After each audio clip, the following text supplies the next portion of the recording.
What is up, guys? It's your boy Rick Kakis, and today we are going to be showcasing a weapon and frankly group of weapons that you absolutely want to keep an eye on going into next season, Season 17 of Destiny 2.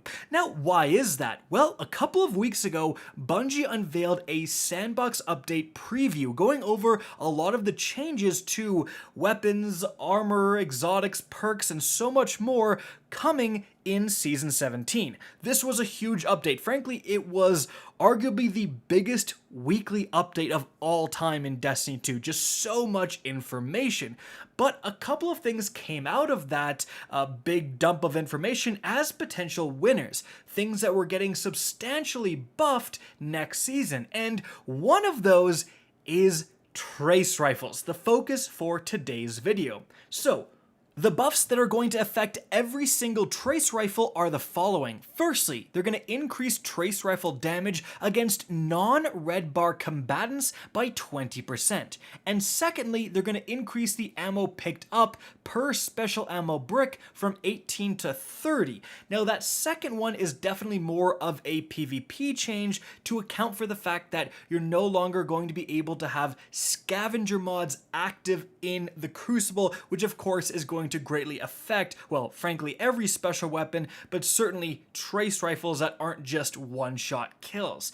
But that first part is really where I'm interested, because you've got to remember, guys, and this is something that seriously a lot of people have overlooked, trace rifles were actually a part of that 40% damage buff against red bar enemies that exotic primary weapons got last season. Seriously, it was exotic primary weapons and trace rifles do 40% bonus damage against red bar enemies. And I've actually noticed that quite a bit this season, especially when using stuff like the Augur's Scepter, right? That is fantastic at spreading around stasis and freeze, and that is now usable in higher level content. I've used it in a couple of Grandmasters because you can much easier kill that first red bar, cause that spreading freeze, and then just go to town with all of your stasis stuff.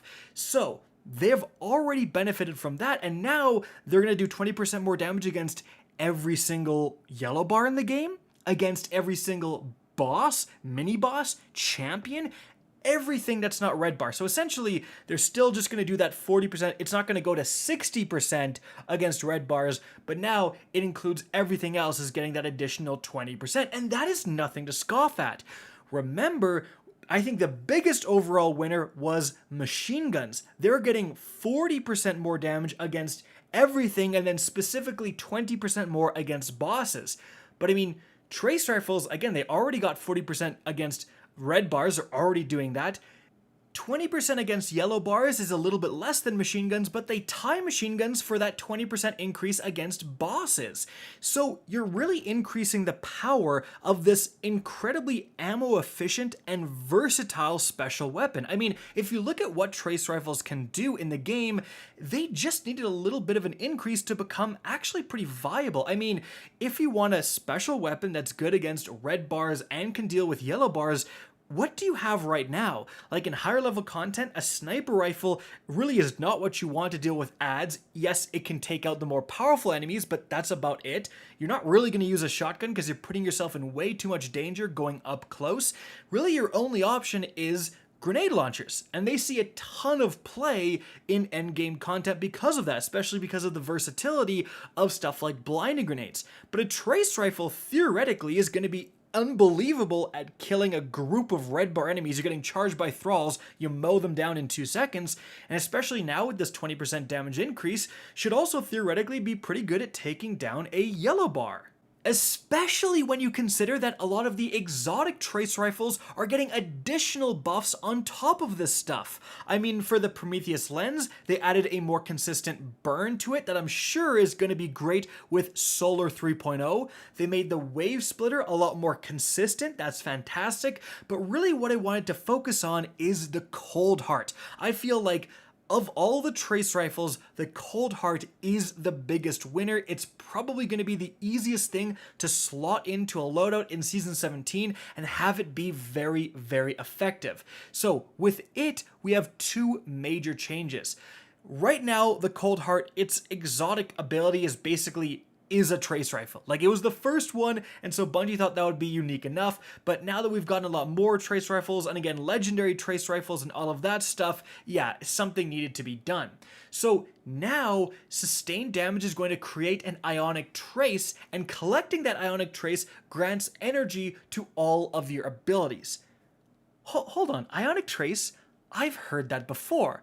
Well, it's actually an ability on the specifically Chaos Reach Arc Warlock. I mean, here it is right here, literally called Ionic Trace. And I have a chance when I kill an enemy to, as you can see, create this Ionic Trace, which is this little spike of arc energy that goes along the ground and seeks out where I am, and when it hits me, it gives me ability energy.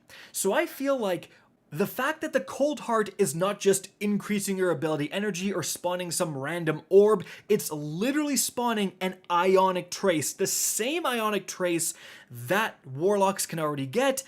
I feel like that's gonna matter. I feel like Bungie is hinting that Ionic Traces could become a key feature in Arc 3.0, right? Having fragments or aspects that's gonna give Titans, Hunters, whatever, the ability to not only spawn Ionic Traces, but potentially, hey, you collect an Ionic Trace, you get Charged with Light, maybe. I wouldn't be surprised to see that as a mod or a fragment or something. And so the potential for the Coldheart to work with that stuff in Arc 3.0 is super exciting. But that's not actually the only change. I think the change that's actually going to result in the biggest increase of power for the Coldheart is this one. Increased grace time before the damage ramp clears from 0.113 seconds to 1 second. So again, a lot of people just overlook that, but holy crap, when you're actually using the Coldheart, you'll realize how much of a power level increase this actually is. The reason I'm so high on the Coldheart is because it's the best for damage output. I mean, the Wave Splitter can compete with it, but you need to have a constant flow of orbs of power, which can be really difficult in certain circumstances. With the Coldheart, you just keep shooting an enemy. That's all you need to do, and the damage is going to increase and increase, and when it's at its max damage output, it's ramped up to its plateau. Holy crap, it's actually doing quite a lot of DPS. In fact, the Coldheart, when Destiny 2 first came out, I don't know if you guys remember, like, this was one of the best things to use in raid DPS against Callus. Like, that was really one of the better options. However, currently, the Coldheart really struggles against any enemy that moves. I mean, just watch these clips. I'm shooting this Lost Sector boss, the damage is ramping up, everything is going well, and then it teleports. I follow it immediately, but you'll see the damage starts over again. That was such a quick exchange. I was right back on target. I mean, here's another clip. I'm damaging two different enemies. The damage is ramping up, everything's going well. I switch to the next enemy, and it's already back down. I have to start, before the 2000s of damage when I was doing well over 2000 to the first enemy. So this is that 0.1 second, that 1/10 of a second, where if you're off target, the damage ramp completely goes away.